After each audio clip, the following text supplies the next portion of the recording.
name is Sharonica, and you're watching Dante's Boxing Nation. How did that one do? That was very good. Do just maybe one or two more, okay? When he couldn't jab, that changed the entire complexion of this fight, correct? Yes, a jab. Yeah. He couldn't jab you. Yeah, I guess he didn't jab me. He's only using one hand. That's why I get him hurt a lot. Since he was hurt and impaired, would you give him a rematch? It's up to Sir John Gibbons and my promotions. It's up to them. Please believe I will be back. I still want these fights. I'm about to get my shoulder fixed and we back at it. We booking. Dante's Boxing Nation, what's going on, guys? So after Mark Magsayo dethrones the long reigning champion Gary Russell Jr., Devin Haney, he comes out and he says to Gary Russell Jr. on social media, Mr. Cap, aka Gary Russell, lost to a bum. Now, Magsayo is definitely not a bum, but for those of you guys who didn't know, Devin Haney and Gary Russell, they have a short history where they were trying to make the fight where at least Devin Haney had offered Gary Russell a fight, and Gary Russell, he turned down the fight. Matter of fact, to this day, the very last exchange that Gary Russell had with Team Haney was, I'm going to send you guys a term sheet. I'm going live right now. By the time this live is finished, you guys will have the term sheet. And he never ended up sending the term sheet. And that was all we heard about talks of a fight between Devin Haney and Gary Russell Jr. After that, Gary Russell Jr., he went back into his inactive cave, and we didn't hear too much from him until now, when he defended his title against Mark Magsayo. See, what I don't understand with Gary Russell is he had been out of the ring for almost 2 years. In this fight, it was reported that he was guaranteed to make $500,000. But when it came to Devin Haney, that Devin Haney fight, Team Haney, they offered him $1 million. Gary Russell asked for 1.5, and Team Haney, they accepted and they gave him the 1.5. Gary still didn't take the fight. He probably could have got $2 million if he would have kept negotiating. So this is what I don't understand, especially when you look at the math. Once again, Gary Russell is going to sit on the shelf for 2 years, come back, make $500,000. Why didn't he just go ahead and take the Devin Haney fight, win, lose, or draw? And just like he said in this post-fight interview when he lost to Magsayo, I'm coming right back, y'all. Y'all gonna see me in the ring again, and I'm gonna come back stronger. Just think about all the money Gary Russell could have made if he would have took the Devin Haney fight. Remember, he made $500,000 in this fight, which is $250,000 a year for Gary Russell. If he would have took the Devin Haney fight, win, lose, or draw, Al Haymon in the PBC series, they would have brought Gary Russell right back like they did when Adrian Broner lost to Sean Porter, and they would have got him another big payday against a good name opponent if that's what Gary Russell wanted. Which means instead of making $500,000 in 2 years, Gary Russell Jr., he could have made anywhere from $300 million and up in 1 year if he would have took the Devin Haney fight. Win, lose, or draw, Gary would have been well compensated. But we see this play out this way so many times in boxing, where a fighter, he can take this dangerous fight that's going to pay him a whole lot of money, but he decides the fight is too dangerous. And he keeps fighting what he thinks is softer touches, and then eventually one of them soft touches ends up beating you. We see this play out all the time. It just happened with Teofimo. Teo thought that Kambosos was going to be a soft touch. We seen how that played out. Now, Magsayo was never a soft touch, but once again, the point is, if you were going to risk losing to someone, it should have been somebody like Devin Haney. And if you were to lose to him, once again, bounce right back, probably start making even more money after you lost like Adrian Broner did. Adrian Broner was notorious for losing, but every time he lost, he had a huge check for the effort.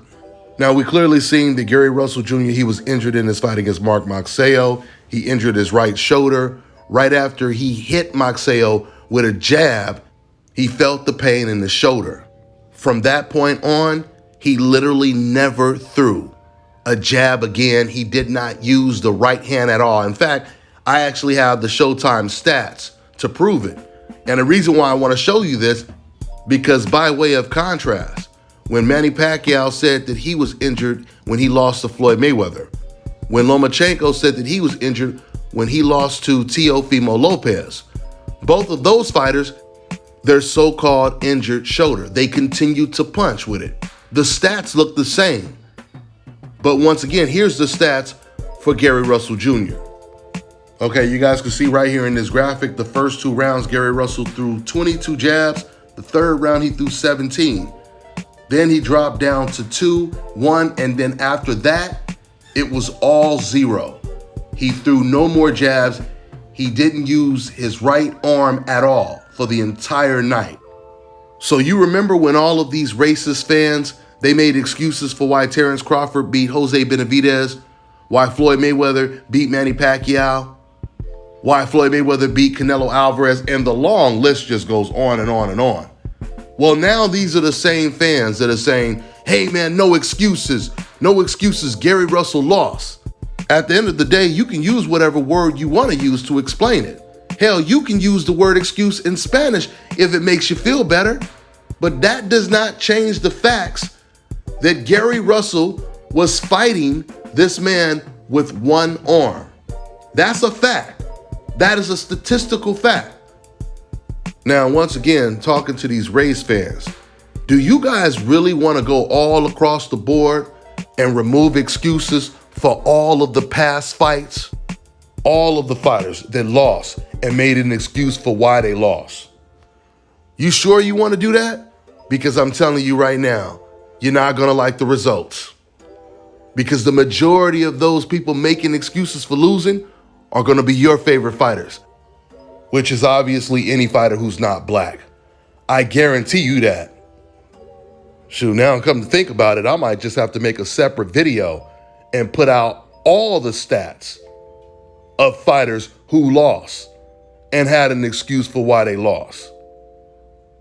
With that being said, Gary Russell Jr., we'll see, how bright his future is now. He was already only fighting once every other year. He comes back, he loses, even though he wasn't 100% in this fight, and he knew he was injured going into the fight. Many people ask the question, why would you do that knowing that you're going into the fight against a good opponent with a major disadvantage? Or did he really feel, I'm going to beat this guy with one hand? We don't know. But it's time for Gary Russell to get a big fight, because once again, he's towards the end of his career. He's 33 years old. It's time for him to get a big fight and get a big payday. We'll see if that happens. He most likely won't get the rematch after the way Mark Magsayo was talking. Sound like Mark had no interest in a rematch because even Mark knows how difficult the fight would be fighting against Gary Russell with two hands.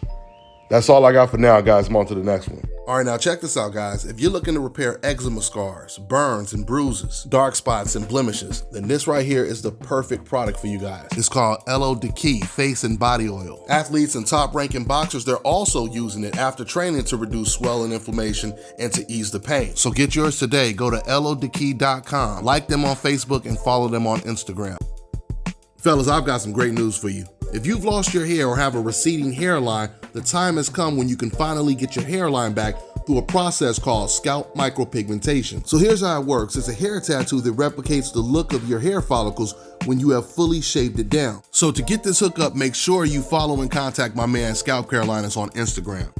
Let me tell you guys about this company, NWA Cane Corsos. They breed Cane Corso Mastiffs, which is a guardian dog that is treasured for its protective nature and strong loyalty to family. If you're looking for a family-friendly dog that's intelligent, muscular, and brave enough to take on any intruder, then you need a Cane Corso Mastiff. Cane Corsos are extremely versatile, performing well in a variety of activities such as hunting, agility, competitions, and obedience trials. With its athleticism and versatility as a hunting dog, guard dog, sports dog, and a show dog, the Cane Corso Mastiff is perfect for any family. They also have standard French bulldogs with excellent health, structure, temperament, and superior bloodlines with many champions and present Dayym pedigrees. Visit NWA Connie Corsos on all social media platforms to find the perfect puppy for your home today.